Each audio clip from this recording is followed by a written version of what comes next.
Good day, everyone. Good morning here in Mexico.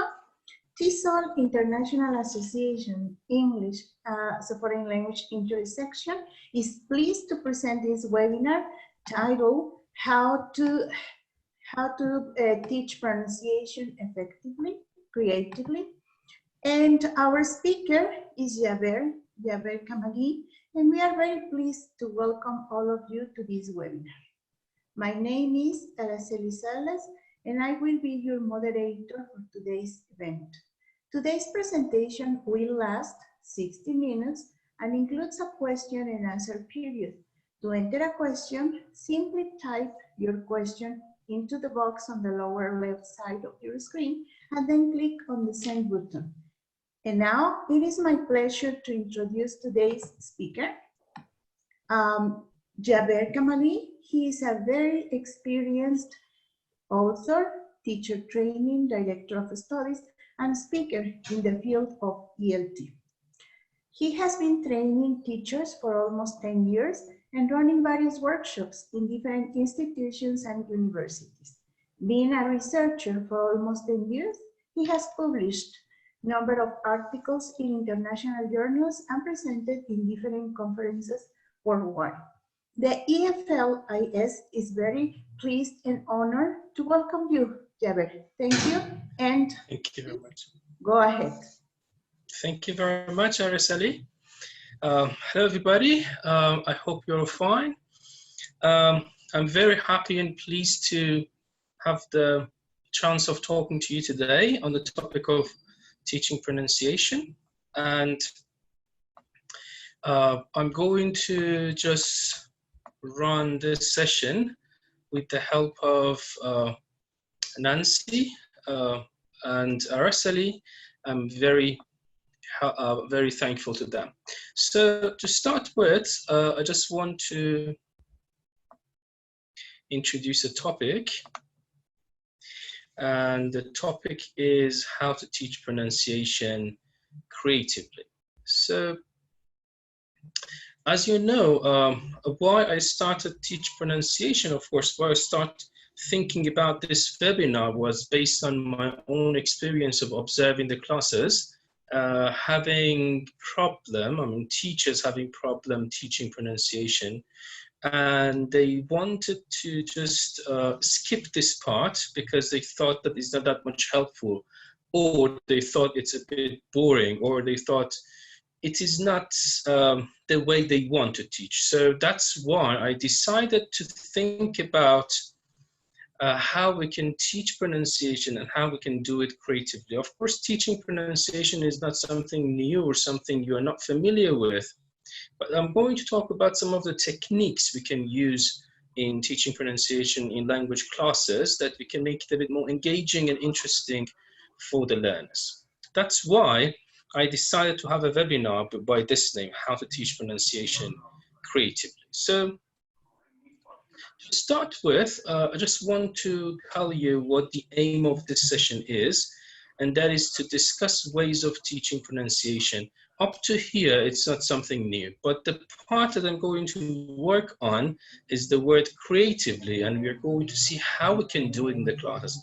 I'm sure you as language teachers have a lot of ideas, and I just want you to tell me and help me with that. However, I have 7 topics and 7 techniques, I can say, to talk about this delicate issue. Of course, I know that you are familiar as language teachers with most of these techniques, some of these techniques, a few of these techniques, but the thing is that I'm going to just have a kind of interactive workshop webinar and see how we can just make a better kind of improvement, how we can make an improvement at the end of this webinar together on teaching pronunciation. So to start with, I'm going to start with the discussion of pronunciation itself. And the question is, why pronunciation in English is important? I can say a bit more important than other languages. Anybody, you can just share your ideas in the chat box.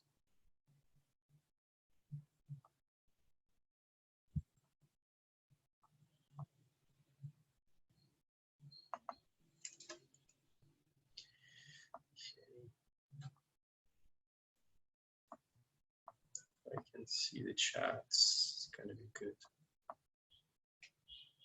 Okay. Entails meaning, different vowel sounds, intelligibility. Good ideas. Yeah, I like that one. Just one thing, can you hear me? Because a person said we couldn't hear. Can you hear me, everyone? Okay, that's fine. Good, good, good. Yes, some of you mentioned that, and I believe it is very important because in English we have got something which is called Seagh spelling, and what it means by Seagh spelling is the one I'm going to talk about right now. Take a look at these words. One of them is the example by Bernard Shaw to show how spelling of English is Seagh, and there are lots of reasons, historical reasons I'm not going to delve into. But the thing is that, look at the first word. Can you read the first word for me? Anybody can read that?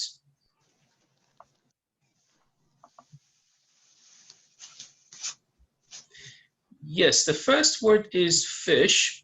Is an example by Bernard Shaw, and said that GH is pronounced like enough, so it is fair.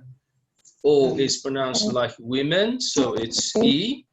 And TI like nation, so it's share, so it can be pronounced as fish. So you see that what you see and what you can pronounce a word is are completely different. So this is not a word, this is not a real word in English. However, we can say that how there is no one-to-one correspondence between sounds and letters. And the next word is chef. You can see the S one of that, which is S can be pronounced as the word short, EA like the word,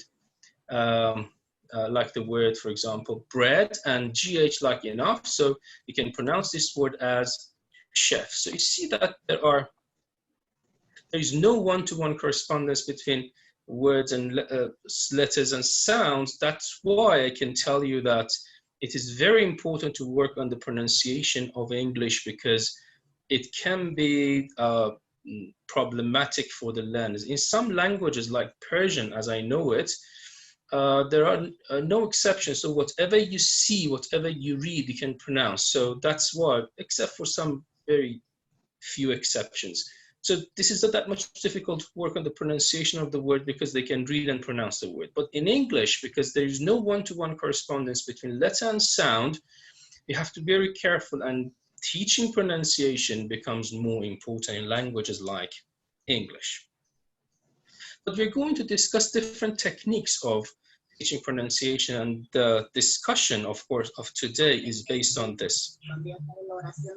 So I want you to look at different techniques and share with me any technique you're familiar with. Are you familiar with any technique of teaching pronunciation? For example, it can be repetition, drilling. What about others? Are you familiar with any technique? And just write it in the chat box. Thank you. Thank you, Mary. Minimal pairs, that's great.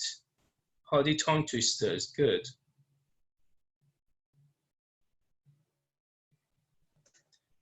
Back chain drill, I think Shaw, if I'm not mistaken. Loud reading, good, good. Bowling games, Sue, no. Backward build up, good. Great things, thank you, Richard. Color vowel approach, yes, you are right. You are familiar with lots of techniques and games. The point is that what we are going to do is completely applicable in adult classes based on my own experience. Of course, some of them are good for kids. However, I have done the things that you think are good for kids in adult classes, and they were very positive. I got very positive reactions to them. So I'm going to discuss these techniques. The first one is phonetic symbols. Of course, I'm going to do it a bit more creatively, not just working at phonetic chart or something like that. Then the rhyming, then gesture, rods, drills, tongue twisters, and riddles. They are the things I'm going to work on today, and I'm going to just see how we can do them in the class, in language classes. Okay. So to start with, I'm going to start with phonetic symbols. As you see, this is a phonemic chart. Of course, there is a difference between phonetic and phonemic. This is a phonemic chart because it's not that much detailed. As you know, it is very easy to just show this chart to the learners and tell them this is E, this is Z, this is Z, this is Ch, and other things. So, but the point is that, do you think this is engaging for the learners?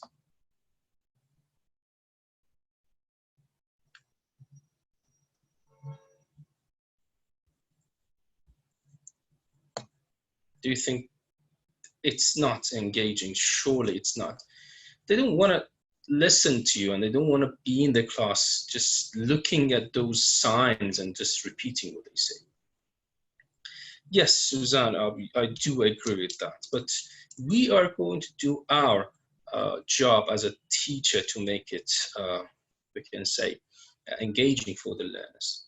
To do so, I have a movie to share with you, and you're going to see how I can do this, and you just tell me if you agree with it or not. So let me share the movie.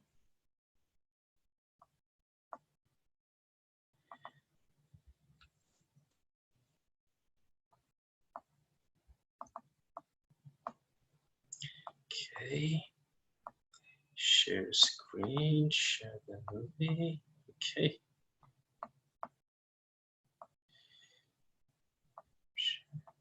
Terrible, sorry. Yep, okay. Think. Tell me what is happening in the movie.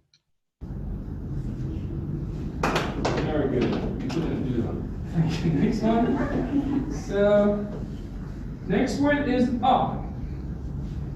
Oh, no, thank you very much. Go back. Next word. Hurry up.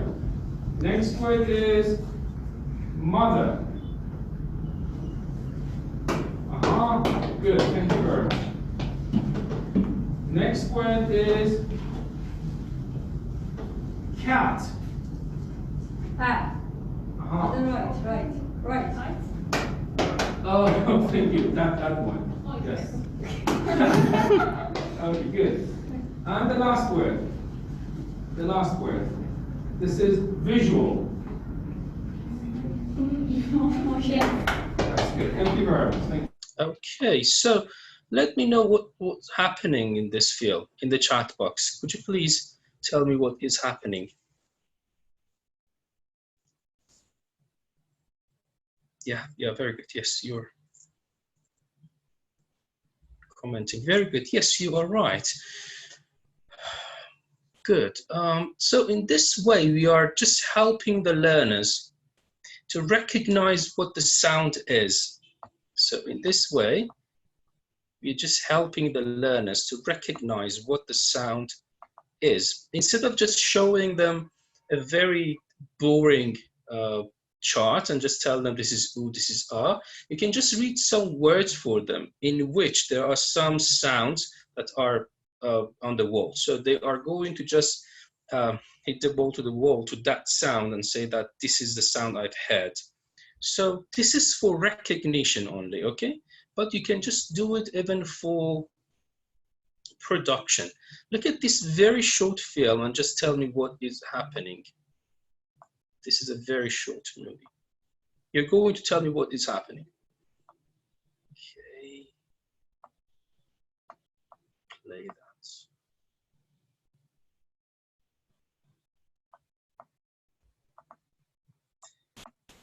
Okay. Yes, please.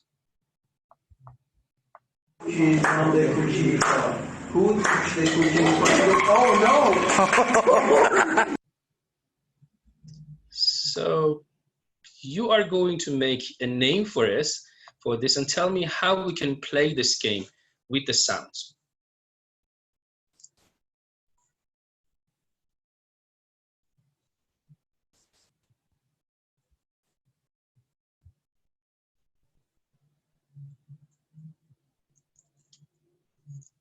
Okay, the first one is no idea. Okay. Consonant bowling, Mary, that's fine.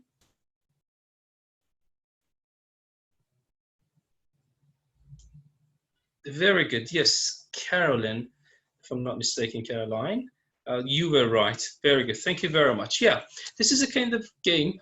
It's called bowling. There are pins, and on each bowling pin, we have written one sound. When whatever they touch, when they touch a pin, they are supposed to read the sound and make a word with that sound. If they hit all of them, they have to make the sound with all of them. So this is a kind of bowling. We should do it vice versa. So the winner is the one who can hit one pin, not all the pins, because it becomes more difficult for them to make words with them. But this is a way we can do it, not for recognition. The first movie was for recognition. The second movie is for production of the sound. So instead of just putting that chart on the wall and just telling them what the sounds are, you can just play these games for them.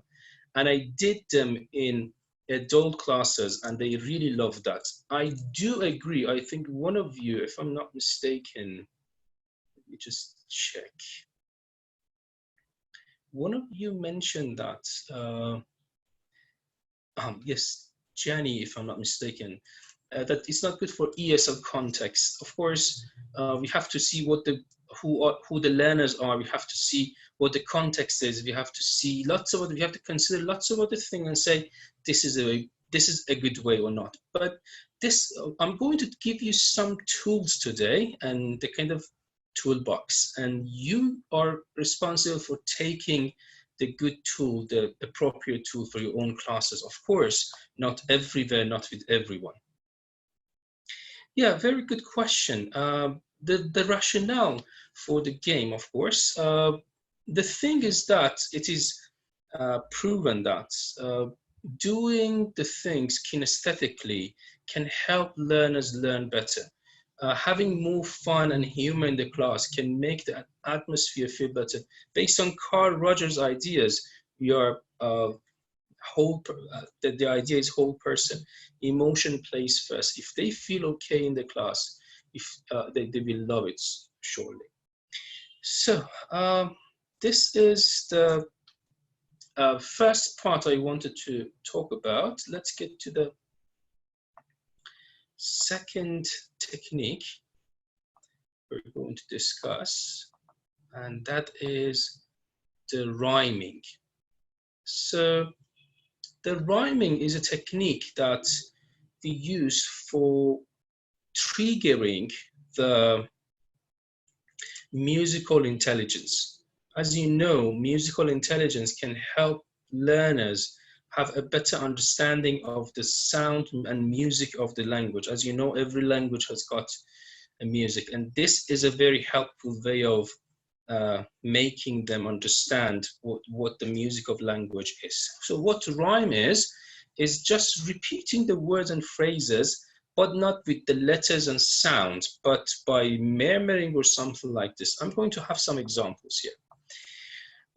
We can have it for the words, and the word is interesting. So I just want you to repeat after me, but of course you cannot turn on your microphone because of the lag. It becomes chaotic. And you can just repeat after me, and the word is interesting. So repeat after me. Interesting.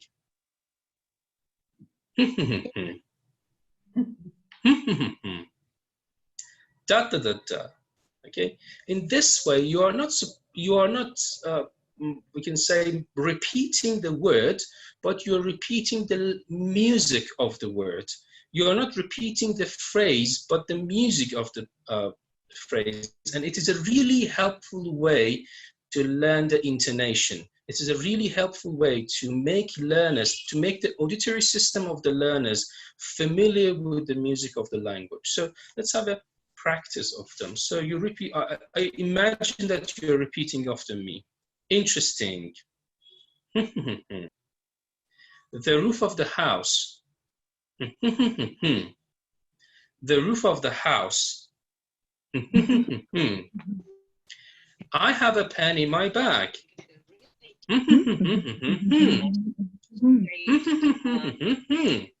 Okay, so I have a pen in my bag.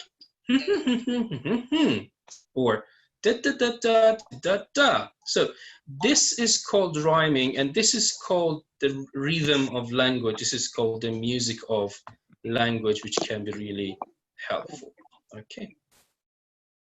Yes, exactly. Jazz chants, exactly like that. It's a kind of chant. Yeah, we call it rhyme. Different names.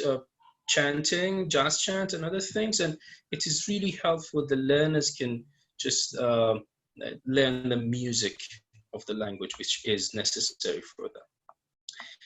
Thank you very much. Yes, I said very engaging for children. However, my own experience said that in my own context, doing it with adults is really helpful, and this is engaging for adults too. So let's get to the next one, which is called gesture, and I'm going to tell you how we can do the gesture. One of the ways we can do the gesture is the gesture of the teacher, and the other way is the gesture of the learners. How we can do it with the gesture of teacher is with hand, with fingers, with rising and falling intonation and other things like what do you do, or are you student? So this is very simple, or we can say, for example, content, content, showing the stressed syllables, but we can do it with the learners too. And how we can do it with the learners is the one I'm going to just show you right now in the class.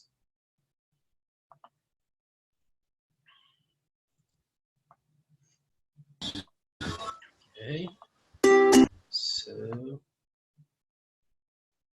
stop sharing and then start it. Okay, let's watch.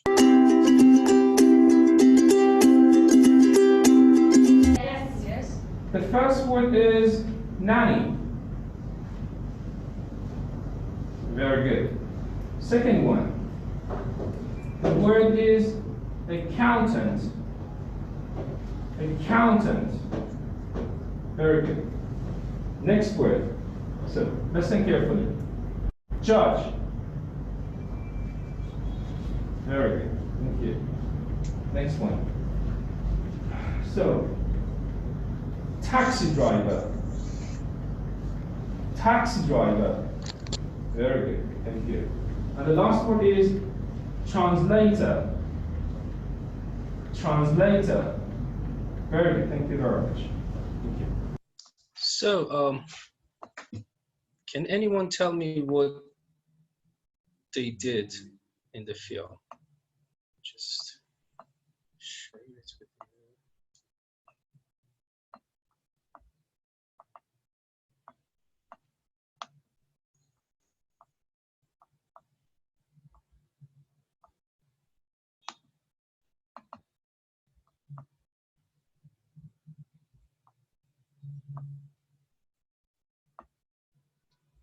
Sorry.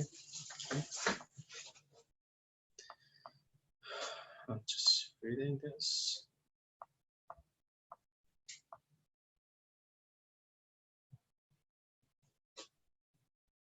Yes. Showing the stressed syllables. Yeah, you're right.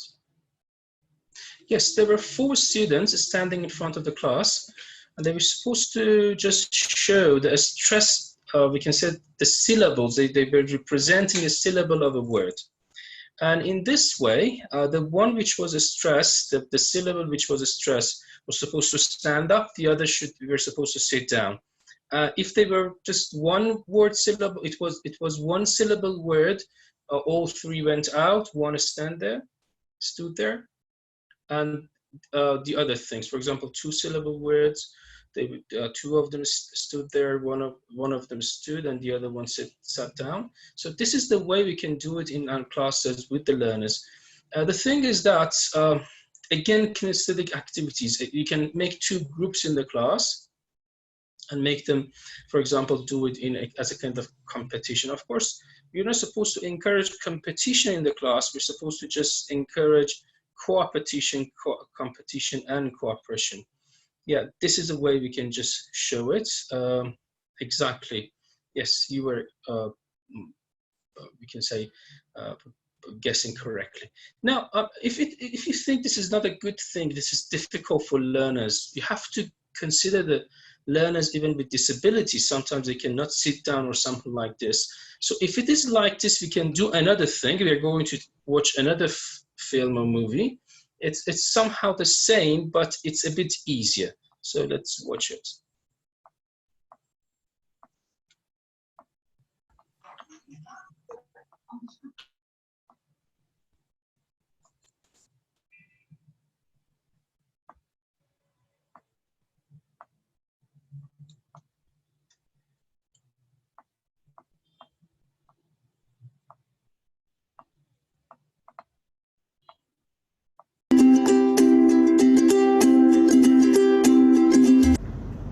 Nanny.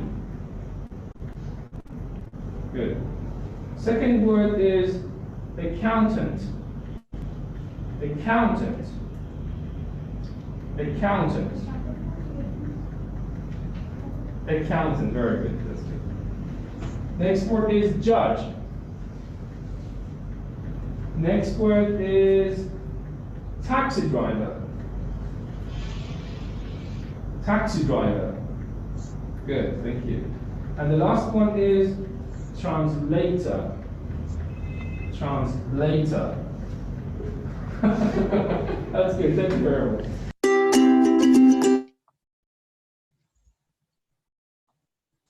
So you see that in this type, in this form, they're not supposed to just sit down or stand up. They were supposed to just raise their hand, and it's easy. I said, considering some students with disabilities, you can just do other things with it. So let's see what you are doing. Yes, like what they were wearing masks, so no worries. Yeah, okay, and so this is it. So this is for showing the stress syllables. And we have to just consider that this is more engaging. This is more interesting for learners. Instead of, again, I'm going to tell you that instead of just telling them where the stress is, or you are supposed to just telling them what they should do, they can do it. And in this way, they can just remember the ways, because they are doing something kinesthetically. And you know, gesture is on the right hemisphere of the brain, and the language is on the left hemisphere. So using both together, we can say we're using kind of unity of a brain and the whole brain for learning, and it can help them morph in with knowing the rhythm, music of the language, and the stress pattern of English. You know better than me that in English, every word more than one syllable, one of the syllables takes stress. So without knowing the stress, they cannot speak English well. English is a stress-timed language, so it is a very important part of it. And in this way, you can just make them understand it better and engage in what they are learning. So this is just gesture. The next one I'm going to work on is rod, and the reason of using rod is the visualization rods can have, and it is really helpful to know that rods are a very good technique of doing it. So this is the one I'm going to just show you here. Of course, I do recommend you to watch a film of the book Learning Teaching by Jim Scrivener. There is a part on it using Cuisenaire rods, and he's perfectly using rods in teaching the pronunciation of the word, the rhythm of the language, and the intonation. And yes, you can do it in the classes. Because of the copyright and other things, I'm not going to show you that field, but I'm just going to tell you how we can use it in the classes. If you have the rods and Cuisinart rods, so it's great to use it. If not, you can use some Legos like this. For example, by these Legos, I'm going to show you the word accountant. So you see that there are 3 syllables and the stress is on the second syllable. So this one. Yes, you can use the crayons. However, there should be the difference in the height of them and even the size of them to show which one is stressed. So the name of the book is Learning Teaching. I do recommend you to buy and just read that book, which is amazing for the language learners. Good. And for example, I'm going to show the word content. I'm going to show the word content, stress on the first syllable is content, or the word content, you can see that the stress on the second syllable. Or for example, the word architecture, that there are supposed to be 4. Architecture. The 4 syllables, the stress is on the third syllable. So there are 4 syllables, and the stress on the third syllable. That's it. So they are the things. Yeah, learning, teaching, yeah, that's it. So thank you very much. So this is the rods, and I do recommend you to watch that film. Lots of ideas. I can remember there is a sentence in it which is pronounced. Remember it was a nice box of chocolate. I'd like to buy me a nice box of chocolate. I can remember the sentence even in that. I really love the movie. I do recommend you to watch it. So this is a technique of rods which can be really helpful. And the next technique, no, Rosemary. I believe that the rods can be really helpful for working even with advanced learners. However, yes, beginners can feel better because they are learning the music of the language. Maybe in advanced classes, they are familiar with the music of language. They are familiar with the concept of, for example, intonation, stress, rhythm, and other things. But then for beginners, it can be really helpful. Seagh, if I'm not mistaken, it is in a learning teaching book.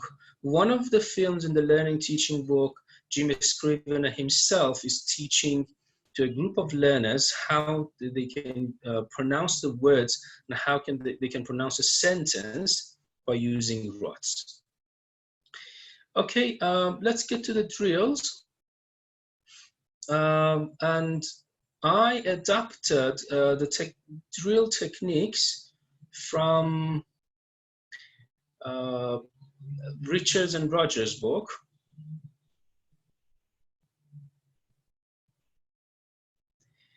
And this is the way. So I think Tayyiba, if I'm not mistaken, asked pronouncing wrongly. Yes, one of the things we as non-native teachers have to consider is the pronunciation of ourselves, and we have to work on it. That's an important thing. We need a kind of language knowledge. However, the one I'm going to work on in this webinar is how to teach it correctly. So drills, adapted from Richards and Rogers, page 60 and 61. When Richards and Rogers are talking about, so Tayyibat, Victoria had a good, I think, suggestion for you, you English, you can just work with it. The drills, and it was the time of Audiolingual that drilling and repetition, the teacher was the model in the class, and the repetition and drill were a very important tools of a teacher for modeling and for learners to practice the language sounds and the language music. So there were different forms of drills. It can be really good to just take a look at these drills and see how they can be done in language classes.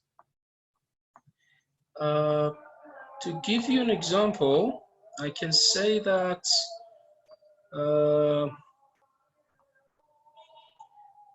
drill, let me just give you an example of drills. Yes. The one that I really like and that I think can be really helpful for language learners is using the last one, back chain drill. And that back chain drill is the one which can be used in this way. For example, imagine the sentence is this: Nissans are made in Japan. So Nissans are made in Japan. So this is the sentence.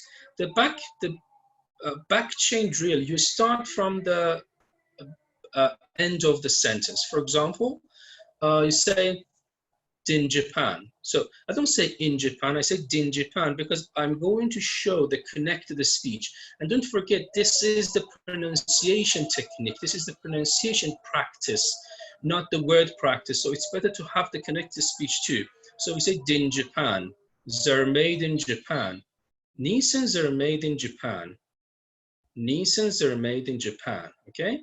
So this is the thing you have to consider, that we say Nissans are made in Japan, but from the end we say din Japan. They're made in Japan. Nissans are made in Japan. Yeah, Olenka, thank you for that.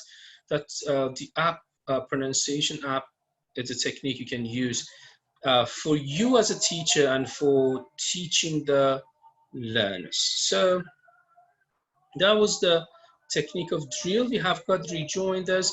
For example, one of the techniques for drilling is just letting them pronounce the sentence angrily, happily, sadly, and other things. Using drama in language classroom can be real helpful, and they will like doing these things. For example, saying, for example, let's do it, to pronounce, for example, insertion, do it, let's do it, and you're going to say it angrily, let's do it, happily, let's do it, let's do it. So different forms, different feelings, different emotions can make learners engage not only cognitively but also emotionally in what you're teaching. So Victoria mentioned that you should teach that, but the best way of teaching that is being creative, and the first technique that we talked about was about phonemic symbols. Okay. Okay.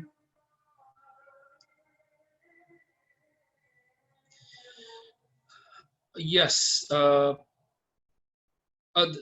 Daniel, this is not here for any of the drilling techniques, but it's called emotional drilling. That is, I've heard this, and it can be a really good one. Or it's called drama in language classroom. One of the techniques of drama in language classroom, for example, different things, TESOL or Delta, they talk about drama, and this is one of the ways they try to say the things. Please, they try to say the things correctly and with different emotions. That's good. So the next one I'm going to work on is about tongue twisters, and tongue twister is about the one you can see here. Do you think tongue twisters are helpful for teaching pronunciation? And if yes, why do you think tongue twisters are helpful? So why do you think they are helpful? Let me know, please. To develop fluency, yeah. Oh yeah, that's something I agree with, Jillian. Enunciation. This is really helpful for enunciation. Sometimes we have to train the muscles, as you mentioned, Claire, to pronounce the words enunciatedly, means clearly. Sometimes there are some words, some sounds have got very close place of articulation and manner of articulation placed specifically. So it becomes very difficult for the learners to pronounce the sounds. For example, the sound le and re are very close to each other, and they will have a problem. People have problem pronouncing them. They sound like fe and the and other things. So for them, you can see some tongue twisters here. Can you see them? What is the first one?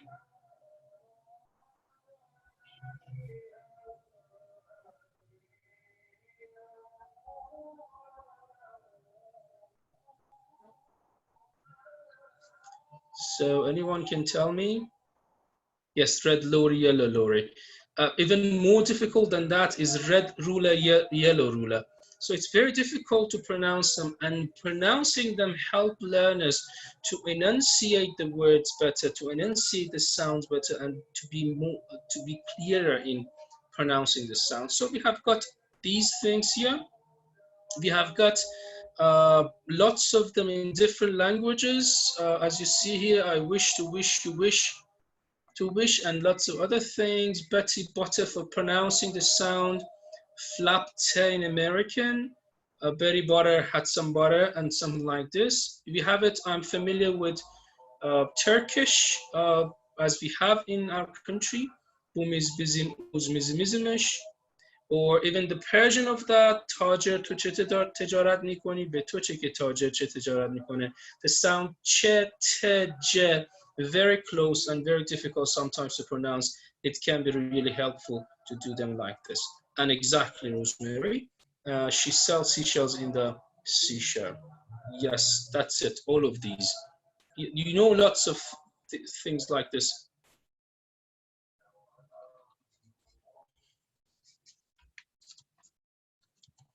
Yes.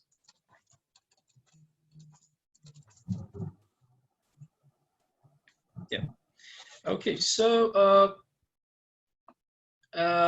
this is it, and let's get to the next one, which is riddles. And now we can just tell me what riddles are. So, you know what riddles are?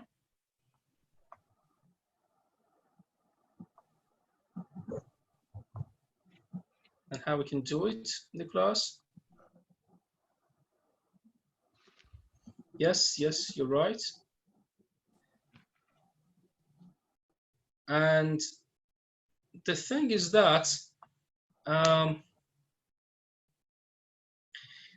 using riddles in language classroom can be really helpful, specifically when we are working with homophones. Homophones means two words which have the same sound but different spelling.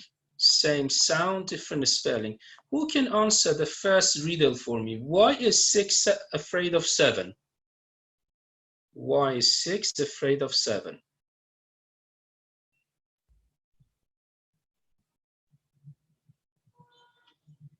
Very good, Danica. Exactly, because 7, 8, 9. As you see, 7, 8, 9. 8 and 8 have got this very the same pronunciation. They are homophones. 8 as a number and 8 as a past participle of as past simple of each. They have got the same. We can say they are homophones. They have the same sounds, the same pronunciation, but different spelling. Next one. What is it? It is black and white and red everywhere. Tell me. It is black and white and red everywhere. Black and white and red everywhere. What is it? Very good, Julian and Shay. This is a newspaper. Black and white and red. Red is the past participle of read, not the color red. So this is a difference between read and this is a difference between red as a color and red as the past participle of read. Next one is 20 and 21 had a match, 21. So which one is the winner? 20 and 21 had a match, 21. Which one is the winner? So, yes, Shay, thank you, 20, because it is 21. 1 is the past simple of win, so this is called 21. That's it. Thank you very much. So now, as the last activity for today, I'm going to just look at this page of Cutting Edge book, teaching pronunciation, and you talked about 7 techniques today. Just think about how we can teach this part, which of these techniques can be really helpful for teaching this pronunciation part. This is from the pre-intermediate book, and normally which of the techniques do you prefer to teach? Write it in the chat box, please. Thank you.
Very good. Yes, really good ideas. Thank you very much. Different things you have mentioned can be helpful in the class and you can use them. And the thing is that whenever we want to teach pronunciation from this time on, we have to think critically how we can make it a bit more challenging and more engaging for the learners, and how we can make it in a way they enjoy it more. So this is it. So the aims of this session where it was discussing ways of teaching pronunciation creatively, and only you've got 1 minute right now to think about this question. I don't want you to write anything in the chat box, just reflect on it, that which of these techniques could be the best for your context. Thank you very much, guys, for your participation. Enjoyed the session a lot. I hope I could help you. Araceli, it's yours. You can just ask if they have any question. I will be I will be very happy to help. We don't have, thank you, Jeffrey. Thank you very much. We don't have any questions yet, but I want to highlight the participation of our attendees today. They have been very active, they have been very positive, and well, I hope that everybody gets great ideas for their classes. We have nice comments, but no questions. Thank you for the informative session. It was a great refresher. I think we all learned this, and with the years we have just been, we have ignored all these techniques. What suggestions do you have for our current context of teaching, that is online or remotely? What are your recommendations? The thing is that most of these techniques we talked about are possible even in teaching online classes. I talked about the gesture. You can just ask them to turn on the, for example, camera, and they can just do it with their hands. They have, for example, have 2 words in their 2 hands. You can use the fingers as the stress as the syllables of a word. Oh. You can just ask them to, for example, have these things on the wall, and just put it with the ball to the things in their home, not in the class, of course. And I think if you have critically, my point is that if you think critically, we can make it possible even in language classes online. Even flipped classroom is possible with pronunciation. You can make them do the things at home, learn the pronunciation, then have the practice in the class. All these things are possible, yes, but we have to just think critically. My point is that not only one way, not two ways. We have to have a toolbox and then choose the best for the online teaching too. Yes, we have another question. And do you have any recommendations for websites for pronunciation, specifically for pronunciation that you like? That you can I have seen some of the nice comments here. I do. Yes, if you like British accent, you can just join britishaccent.com. If you like in general, getting familiar with of course the intonation and you can say pronunciation. Of course, the most important one is International Phonetic Association, which is IPA. I do recommend you to look at the site and just see what's happening there. And U English is the one that you one of the participants just wrote today. I think one of the good websites for that. Okay, and we have another question here, and that is, what are your thoughts on accuracy and I just love Fluency. on accuracy, accuracy and fluency. Yeah. Yes, for both, pronunciation is important, because if you can pronounce the words correctly, you can be more accurate, and you can have your message across. If you can just say the words in a normal rate, not with lots of pauses, it can help you with fluency. So knowing pronunciation can help you with fluency and accuracy both. But I said today we talked about how we can teach these things to the learners. Okay, we have an interesting question. Probably this can take another webinar, a complete webinar. Yeah, but exactly. Your take on videos that promote losing one's accent. The thing is that accent is not the point here. The thing is that we talked about pronunciation, and based on EIL, English as an international language, ELF, English as a lingua franca, accent is not a big deal. If you can just make your message across, if you can just convey your message, that's enough, because it's a part of your identity, the accent you have. And I think this is the beauty of English, that you can speak it with any kind of accent. However, because we are English teachers, we have to be good models. That's why we need to think about our English pronunciation a bit more, not accent, but pronunciation. All right. And we have a question for Nancy. Will we have access to the recording of this session? Many people are asking if we will have access to this session. Nancy, could you answer that? Yes, the recording will be available by next week. Okay, thank you very much. So the recording will be accessible next week. And we have another question. Oh my God, what if teachers of English have problems with pronunciation? Yeah, that's the biggest problem, I think. As English teachers, we have to consider that we are the models, and we have to just do the pronunciation. We have to learn the pronunciation. At first, we should start with ourselves. We cannot practice what we cannot preach what we cannot practice. So the thing is that we have to learn it, and then we have to teach it. But again, pronunciation is not accent. Pronunciation means conveying the message, means having the correct stress on the words, means means intelligible pronunciation or intelligible communication. So if we have this, we can just teach it. If we don't, we have to start with ourselves at first. Okay, we have another one from Taraji Al-Saidi. Can you recommend online tools to improve young learners' pronunciation? It doesn't make any difference if young learners or adult. I said there are some tools. We talked about U English or something like this, BBC Learn English, and lots of other. Even TESOL has got some parts for that. But we shouldn't forget that for the young learners, we need to make it more engaging.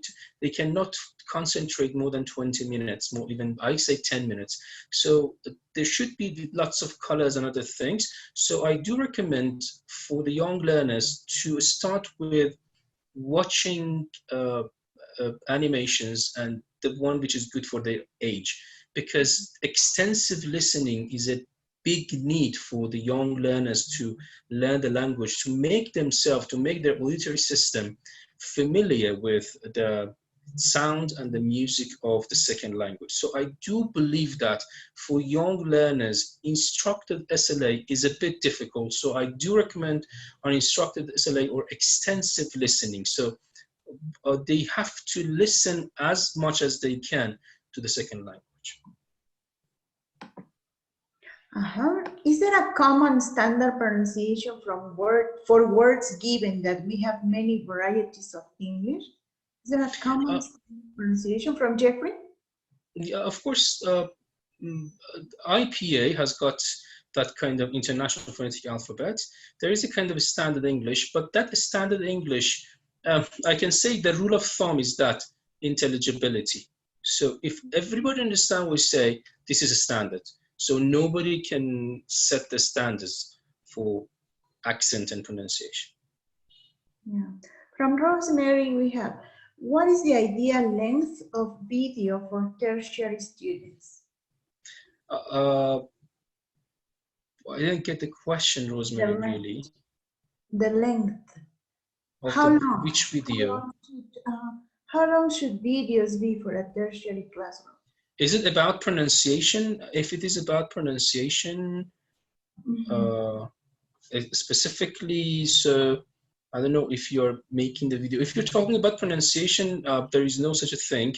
I haven't thought about yet that there is a video and the length of video. But if you're talking about the length of video, showing video is a kind of input and it's a kind of engaging tool. So it shouldn't be so much long, because if it is long, it becomes a study itself, not the engagement of the study. So that's why it shouldn't be that much long. This is what I can answer. And for pronunciation practice, the video shouldn't be that much long, because they cannot concentrate on what they hear. So, and it becomes boring when you just see and repeat the videos. But I think 2 to 3 minutes, not longer than that, because you need to work on it a bit more. And what can we do with fossilized errors? Fossilization in pronunciation. Yeah. Let me just, I'm going to just publish an article in Speak Out Journal for Pronunciation, and in that I had a kind of actual research on fossilized pronunciation. What I did was just writing the words, mispronounced words, on one part of the board in my classes. Every session I wrote those words, that they were the mistakes the learners made. It was called, that part was called favorite mistakes, and every session we had a practice on them, kind of exposure, kind of noticing. And at the end of that, by post-test and the delayed post-test, it showed that the learners learned and changed those fossilized mistakes. So this is a way, I think one of the best way for solving fossilized mistakes or fossilization problem in pronunciation is noticing and awareness-raising activities, consciousness-raising activities. You have to make them notice that there is a problem and they need to solve that problem. Okay. To do something to solve that problem. Well, thank you very much. Thank you very much. Make sure you send us your article when it is published. Yes. Sure. And we really appreciate the attendees' participation. And Javier, thank you very much. And with that, we must conclude today's online program. Today's presentation was titled How to Teach Pronunciation Creatively. A special thank to Javier. And well, this concludes the program. You may now disconnect. Thank you very much. Thank you very much, everyone, and goodbye. Stay safe.